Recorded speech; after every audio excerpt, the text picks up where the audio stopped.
Assalamualaikum friends, welcome back to our channel. In this channel என்ன பார்க்க போறோம்னு பாத்தீங்கன்னா அதுக்குள்ள நம்ம சேனலை subscribe பண்ணுங்க கூட பெல் ஐகானை கிளிக் பண்ணுங்க. அப்பதான் நான் போற வீடியோஸ்ல வரும். மறக்காம உங்க friends and family ஷேர் பண்ணுங்க. இன்னைக்கு என்ன ரெசிபி பார்க்க போறோம்னு பாத்தீங்கன்னா மட்டன் சுக்கா தான் பார்க்க போறோம். அது எப்படி பண்றதுன்னு பார்க்கலாம். வாங்க வீடியோக்குள்ள போலாம்.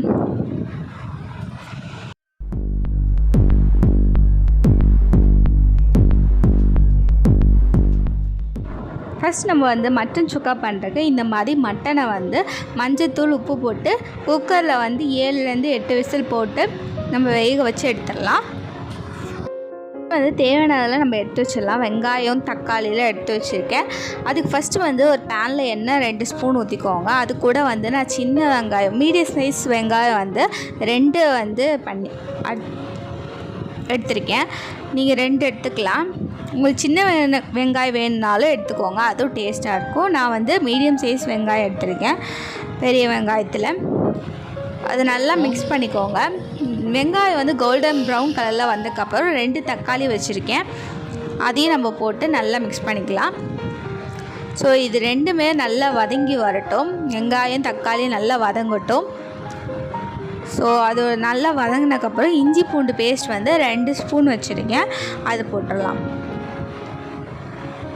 ஸோ 2 ஸ்பூன் இஞ்சி பூண்டு பேஸ்ட் போட்டுருங்க.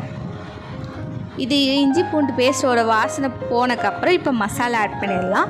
1/2 ஸ்பூன் கரம் மசாலா போட்டிருக்கேன். அது கூட 1/2 ஸ்பூன் மல்லித்தூள் எடுத்துக்கோங்க. மல்லித்தூள் போட்டதுக்கப்புறம் நம்ம மிளகாய் தூள் 1 ஸ்பூன் எடுத்திருக்கேன். நீங்கள் காரத்துக்கு ஏற்ப நீங்கள் எவ்வளோ வேணால் போட்டுக்கலாம். நான் 1 ஸ்பூன் போடுறேன்.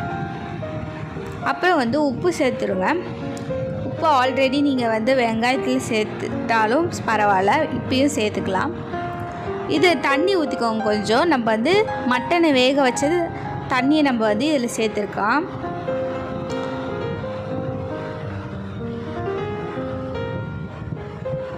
ஸோ தண்ணி சேர்த்தக்கப்புறம் மசாலோட வாசனை போனதுக்கப்புறம் நம்ம மட்டனை சேர்த்துடலாம். இது வேக வச்ச மட்டன்னால் இது அவ்வளோக்கா நம்ம வேக வைக்க தேவையில்லை. ஸோ ஒரு 10 நிமிஷம் இந்த தண்ணி அப்படியே இஞ்சணும். ஸோ அது தண்ணி போகிற வரையும் நம்ம மிக்ஸ் பண்ணணும். நம்ம தண்ணி நல்லா சுருண்டு வரணும். தண்ணி அப்படியே சுருண்டு வந்ததுக்கப்புறம் பார்த்திங்கன்னா இப்போ தண்ணி நல்லா இதாகிடுச்சு. ஸோ தண்ணியில் பார்த்திங்கன்னா கெட்டியாக இருக்கும் அந்த கிரேவியே.